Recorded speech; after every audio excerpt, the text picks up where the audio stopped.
Seguimos con Latina Tech, con Mauro Berchi, por Latinísima. Aquí hablamos todos.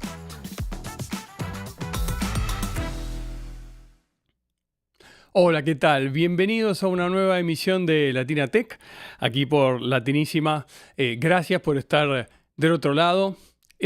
Saben perfectamente que vamos ampliando nuestros canales de difusión, así que siempre es bueno recordarlos porque vamos teniendo, por suerte, novedades. En Euphoria y en TuneIn Radio se convierte cada episodio en un podcast. Lo puedes escuchar si tu preferencia es que sea solo de audio. Seguimos en Fire TV, en Roku TV y en Uvo TV también, dentro de las plataformas que tienen que ver con Smart TV o el tipo de televisión o televisor de gran tamaño y pantallas grandes. Y luego tenés, por supuesto, latinísima.net, nuestro website y la app para descargarte en el móvil, si es que tu opción es la más pequeña, para no perderte igual nada. En YouTube vamos teniendo cada uno de los episodios y cada contenido que se genera en esta casa, y próximamente, ya sabes, estás atento porque Apple TV y YouTube Live van a ser dos nuevos canales por los cuales vas a poder compartir este contenido y disfrutarlo con nosotros y ser parte de la comunidad latinísima. Bien. Nuevamente hay un título esta semana que me llamó la atención y produjo una serie de reflexiones, algunas de ellas volcadas en un lanzamiento. Yo creo que hace unos programas, uno o dos programas atrás, les dije, bueno, creo que voy a tener alguna novedad para contarles. La novedad es que lanzamos un nuevo sitio periodístico de contenido editorial, long read, es decir, artículos de análisis y de lectura profunda, no un sitio de noticias, sino en todo caso sí un contenido periodístico, pero que más propio de lo que siempre hice en mi carrera, que es desarrollar, explicar, narrar determinadas historias y aplicarles alguna clase de análisis posterior, no dar un título y algo breve, sino tratar de ser profundo para entender de qué estábamos hablando. El sitio se llama Tech and Society, lo pueden encontrar en Google y van a encontrar buena parte de mi trabajo seleccionado y cosas que se van publicando. Algo de Latinísima también, de Latina Tech, los episodios, algunos que voy destacando y agregando siempre, tratando de dar calidad, en el sentido de agregarle un texto que explique, que amplíe algunos de los puntos que se trabajaron. En otros casos, vincular alguna publicación anterior con cosas que van surgiendo y mostrar que las cosas tienen una continuidad o un desarrollo en el tiempo. En este caso, así que, bueno, los invito, techansociety.net, lo van a encontrar en español y en inglés, todo el contenido, y bienvenidos. Hay casilla de comentarios, etcétera. Ese está en pleno desarrollo y va a haber un newsletter interesante también para quien quiera suscribirse y recibir el título de la semana, digamos, en su email. Conocimos que Noruega dio el primer paso. Normalmente son los nórdicos los que avanzan en esta dirección con paso más firme. Noruega decidió prohibir casi completamente, diríamos completamente, es prácticamente imposible lo que queda de margen, el uso de inteligencia artificial en la escuela primaria. Eso fue título la semana pasada cuando lo anunció el Ministerio de Educación de Noruega, que ya venía trabajando en la línea de restringir el uso de smartphones, más allá de para qué lo utilizaran los alumnos. Y tratando como de volver, si se quiere, esta era un poco la mentalidad, volver al aprendizaje con libros de papel, con cuadernos, con carpeta, es decir, lo analógico, lo que conocimos a lo mejor la gente. Yo tengo 47 años, la gente de de mi edad y más grande, casi con seguridad, en países de América Latina, salvo excepciones, estudiamos de esa manera. La tecnología iba entrando mucho más lentamente a las aulas. Noruega venía de unos últimos 5 años de una penetración muy muy fuerte de dispositivos tecnológicos, tablets y teléfonos móviles en las escuelas. Y había realizado estudios acerca de los dispositivos, señalando que no producía ningún nada bueno, ningún beneficio real en el aprendizaje. Había preferido inicialmente que a lo mejor alumnos, digamos, no adolescentes, pero preadolescentes y demás, tuvieran acceso y los pudieran utilizar, y los números daban mal. Encuentra ahí que hay que dar un giro y empezar a volver a lo anterior. Y de esa manera es que llegamos a esta noticia que supimos, repito, esta semana, y que llamó la atención porque, de nuevo, no es la primera vez, pero es el país que da un paso adelante y como que marca una tendencia, diciendo, bueno, estamos convencidos de que no hay que permitir que los alumnos de elementary, le dicen acá, en la escuela primaria como la conocemos, puedan trabajar con inteligencia artificial. Y me recordó eso, porque es interesante, entre otras cosas, por ejemplo, que no tienen argumentos, no ofrecen argumentos concretos en relación con que hubiera un perjuicio detectado en el uso de la IA. Normalmente cuando un gobierno, una autoridad toma decisiones, lo hace porque tiene evidencia que señala, que algo es malo, entonces explica, señala o refiere a esa información y dice, en base a estos números, a esta información recabada, es que, digamos, resolvemos este problema de esta forma, evitamos el uso de esto que es nocivo. No hay datos todavía concretos en cuanto a que la IA sea nociva para los alumnos. No obstante, sí hay datos sobre los dispositivos, eso ya los tenían. Y el criterio es al revés. El Ministerio de Educación lo que dice es, mire, de lo que estamos seguros es de que un niño en edad escolar primaria, básicamente estamos hablando de entre 6 y 12 años, debería primero aprender lo que es esperable, es decir, la matemática básica, a leer y a escribir, los principios de las ciencias, etcétera. Y resolver todo lo que eso significa en términos como de entorno pedagógico educativo, sin necesidad de una ayuda, digamos así, tan poderosa o de algo que interviene tanto en el proceso cognitivo como la inteligencia artificial. Es decir, van por la contraria, dicen, no es que sepamos que esto hace mal, lo que sabemos muy bien es qué es lo que está bien, y lo que está bien no incluye a la IA. Entonces, analicé eso e investigué sobre qué números tenemos al respecto, cómo se maneja esto en Europa en general, por lo pronto. Poner siempre las cosas en contexto, decir, ¿qué pasa en Europa en términos generales? ¿Qué pasa en Estados Unidos, que tiene hace unos años una postura exactamente al contrario? Uno de los argumentos que más escuchamos es si los niños son los adultos del futuro y van a trabajar con tecnología, deberíamos formarlos en tecnología desde edad temprana. Eso es uno de los argumentos que más escuchamos. Así que como empecé a darle vueltas y digo, ¿de qué modo podríamos entender la postura de Noruega y de Europa? Normalmente Europa tiende a la restricción o a la regulación de la innovación. Esto es un principio, diríamos, filosófico del viejo continente.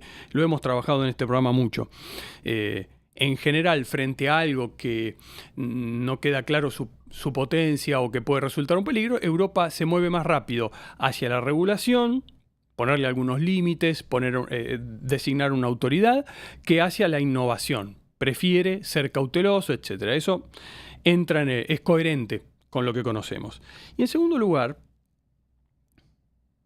pensaba, si tuviese, digamos, que dimensionar yo hoy día a la IA, yo podría decir, bueno, después de tantos años de estudiar y de investigar en el campo y de publicar, y también ser un usuario muy profundo, la aparición de la imprenta resultó, a posteriori lo supimos, ¿no? En 1492, pero a posteriori supimos la imprenta resultó realmente un acontecimiento cultural en términos amplios, ¿no? Me refiero a lo que impacta en la capacidad de simbolizar y de difundir. Resultó clave, ¿no? En la historia del ser humano, la imprenta, que fue la primera forma que encontramos de reproducir precisamente eso, cultura, pero cultura, digo, tiene una definición, hay como dos definiciones. Cultura en términos más de cualquier cosa que sea una representación de lo que hacemos. Ustedes saben que el libro más impreso fue la Biblia.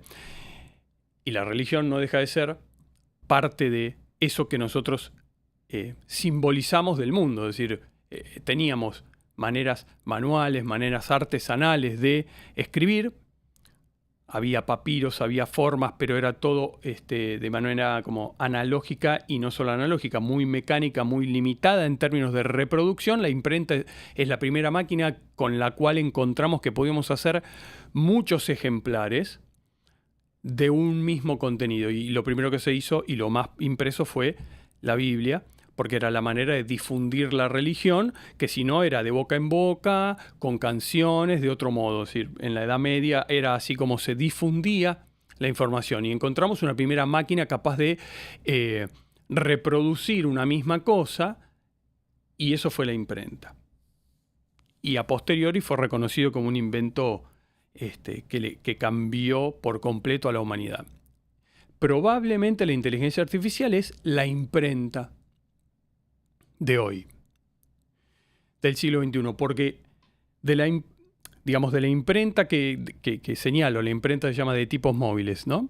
Una máquina gigante mecánica, búsquenla, que bueno, en definitiva, yo recordé que tuve la oportunidad cuando era joven y en Buenos Aires, en los alrededores de Buenos Aires, de conocer una imprenta, que era ya un momento cuando yo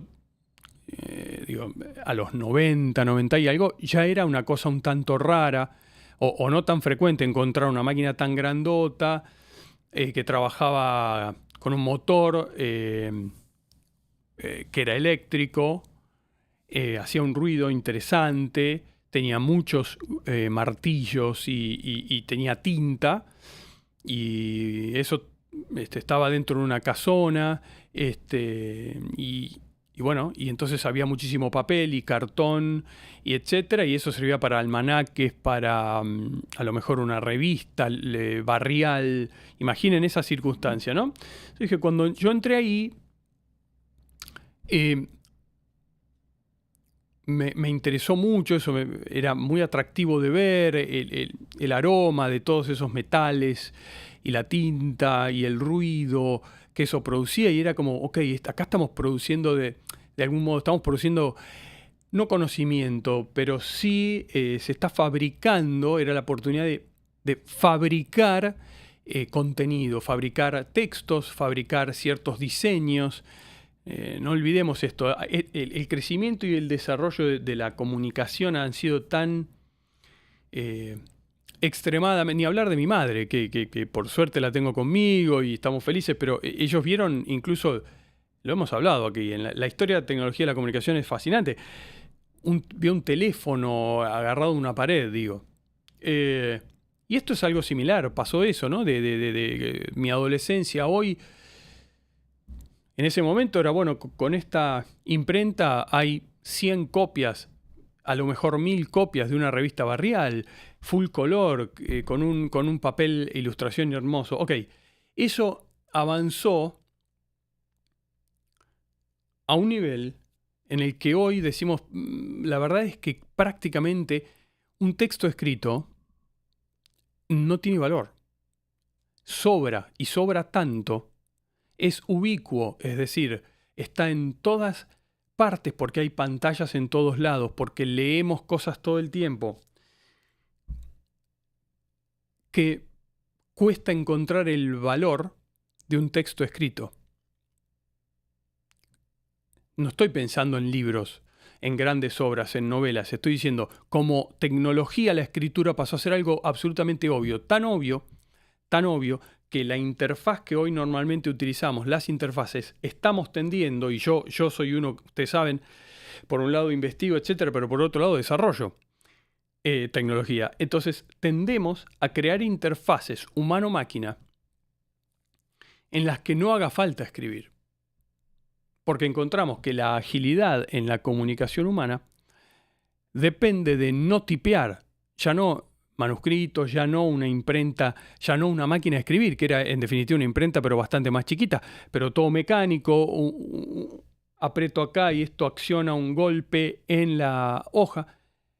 Después computadora, imaginen todo ese arco hasta hoy diciendo la verdad es que todas las interfaces de comunicación verbal deben ser orales, porque cuando hablamos somos mejores, más rápidos, no hay problemas de ortografía, nos liberamos del estorbo que significa escribir bien, que tiene una técnica, que claro, también tiene una belleza.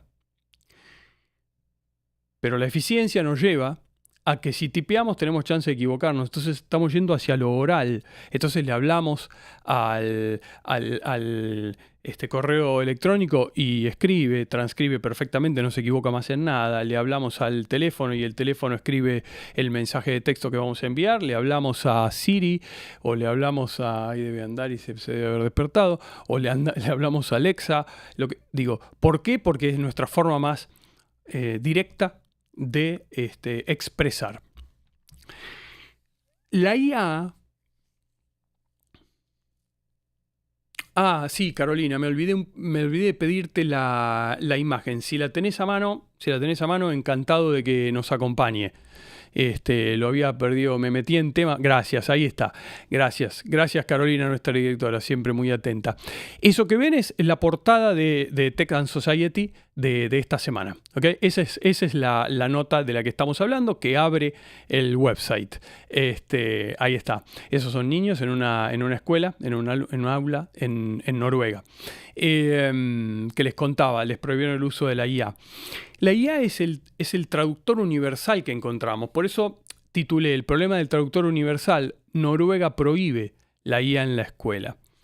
Porque ¿qué encuentra el Ministerio de Educación o cómo entiende a la IA? Dice, ok, así como tuvimos un invento tan transformador que fue la imprenta, la IA es algo que nos transforma hacia un lugar que todavía, incluso en términos como de destino, desconocemos. No sabemos hacia dónde nos lleva realmente. Porque ya no es una herramienta. Las herramientas que inventamos, imaginen las herramientas en términos... Estoy haciendo realmente historia de tecnología en este momento. No había martillo, hubo martillo, no había destornillador, lo hubo, tenaza, bla, bla. Piensen en oficios, artesanos, carpinteros que de pronto encontraban cómo hacer mejor su trabajo, y luego las máquinas mejores, la máquina de vapor. Piensen eso, la imprenta, dijimos, y entonces todo evoluciona, bla, bla, bla. Hasta el momento, todo lo que inventamos para simplificarnos la vida, para hacerla más confortable y mejor, este micrófono, esta taza, todo ha sido pensado como para hacernos la vida mejor, pero ninguno podía pensar. Ninguno podía tomar decisiones. Ninguno, porque entonces eso deja de ser herramienta. La definición de herramienta era algo que me hace mejor porque es una extensión de algún modo mecánica y física de mi cuerpo que logra que yo sea más eficiente. Entonces si tengo que golpear algo con un martillo lo hago mejor que con las manos. Pero los mejores martillos que inventamos, neumáticos, eléctricos, potentes, grandes, lo que sea, no piensan. Y así con todas las herramientas que se imaginen. Todo lo que nos ponemos a disposición, el auto, nada podía tomar decisiones, nada era autónomo. Esto es software, o sea, no necesita un gran desarrollo físico, punto A, lo cual lo hace ubicuo, es decir, aparece en cualquier lado, corre en cualquier dispositivo capaz de procesar información y además lo denominé, un código de códigos. Todo lo que hemos sido capaces como humanidad de simbolizar hasta el momento, la inteligencia artificial lo entiende, lo interpreta, nos lo explica e incluso desarrolla por sí misma. Ya les conté que hoy la mitad de lo que se ve publicado en redes sociales, especialmente en Instagram, fue hecho por una IA, no intervino un humano salvo que el que le dio la indicación, un prompt. Eso por un lado. Y por otro lado, todas las herramientas digitales que utilizamos, entre ellas las que yo mismo desarrollo, son hechas con IA. ¿Qué quiere decir? Que ustedes saben muy bien que todo lo que utilizamos digital tiene una programación, ha sido programado, ese es su ADN, es como nosotros si dijéramos somos un conjunto de células. Bueno, cualquier herramienta digital que utilizamos, cualquier programa de computación es un conjunto de signos que están dentro de un código, como si fuera el lenguaje, como si fueran las figuras que utilizamos para escribir y leer música, los números. Es un código, un conjunto de símbolos que tiene un sentido, que tiene unas reglas. Entonces sabemos que si, digamos, tengo un dígito, tengo de 0 a 9, con 2 dígitos hago de 10 a 99. Eso existe por infinitas posibilidades cuando la IA empieza a programar y utiliza programas con lenguajes existentes y si no existe lo inventa. Entonces es un código de códigos, un traductor universal, y lo que está diciendo Noruega es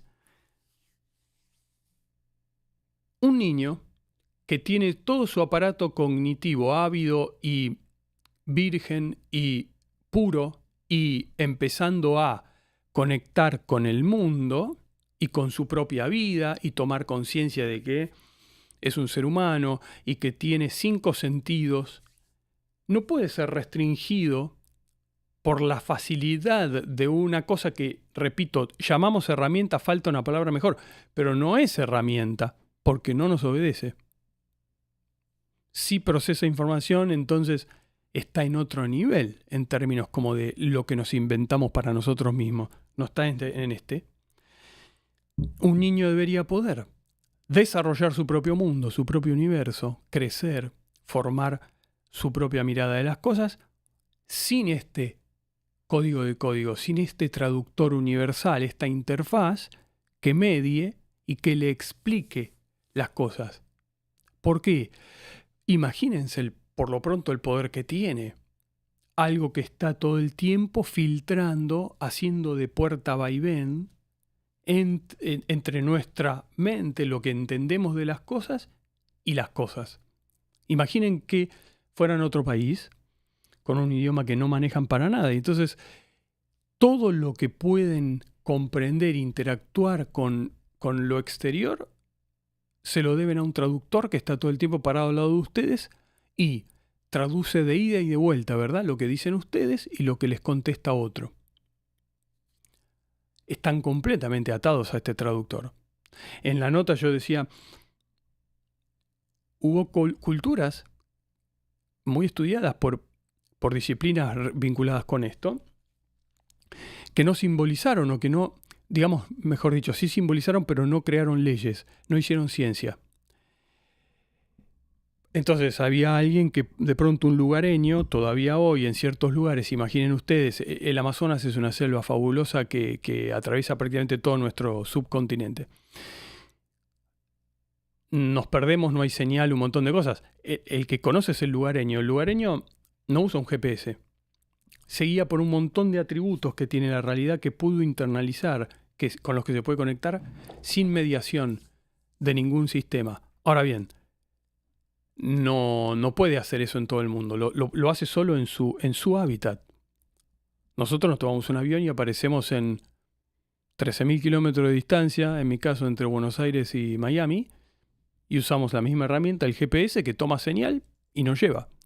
Sin embargo, somos completamente dependientes de ese mapa vivo, digital, que nos traduce el mundo de ida y de vuelta. Sin esa interfaz que media, no podemos hacer eso.